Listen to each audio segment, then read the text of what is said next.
গাজীপুরের শ্রীপুর উপজেলার সাতখামাইর এলাকায় ময়মনসিংহগামী মহুজা কমিউটার ট্রেনের আগুন নিয়ন্ত্রণে আনার পর ট্রেন চলাচল স্বাভাবিক হয়েছে। বৃহস্পতিবার দুপুর ১:৩০ দিকে ট্রেন চলাচল স্বাভাবিক হয়। পুলিশ, ফায়ার সার্ভিস ও এলাকাবাসী সূত্রে জানা গেছে, ঢাকা থেকে মহুয়া কমিউটার ট্রেনটি মোহনগঞ্জের উদ্দেশ্যে ছেড়ে আসে। এক পর্যায়ে বেলা ১:০১টার দিকে শ্রীপুর উপজেলার সাতখামাই রেলস্টেশন এলাকায় পৌঁছালে চলন্ত ট্রেনের জেনারেটরের বগিতে আগুন ধরে যায়। মুহূর্তের মধ্যে আগুন ছড়িয়ে পড়ে। এ সময় ট্রেনটি থামানো হয়। খবর পেয়ে শ্রীপুর ফায়ার সার্ভিসের ২টি ইউনিট কর্মীরা ঘটনাস্থলে পৌঁছায়। পরে প্রায় ১ ঘণ্টার চেষ্টায় ফায়ার সার্ভিসের কর্মীরা ট্রেনের আগুন নিভায়। এ সময় ঢাকা ময়মনসিংহ রুটে ট্রেন চলাচল বন্ধ হয়ে যায়। পরে ট্রেনটির সরিয়ে নেওয়া হলে দুপুর ১:৩০টার দিকে ওই রুটে ট্রেন চলাচল স্বাভাবিক হয়।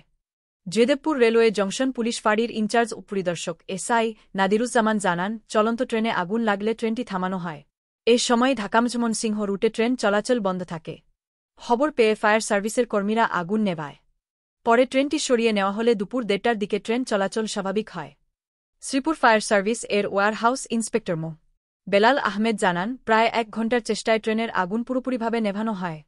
প্রাথমিকভাবে ধারণা করা হচ্ছে ট্রেনের জেনারেটর অতিরিক্ত হিট হওয়ায় এই অগ্নিকাণ্ডের সূত্রপাত হয়েছে। তবে ক্ষতির পরিমাণ তদন্তের পর বলা যাবে। এতে হতাহতের কোনো ঘটনা ঘটেনি।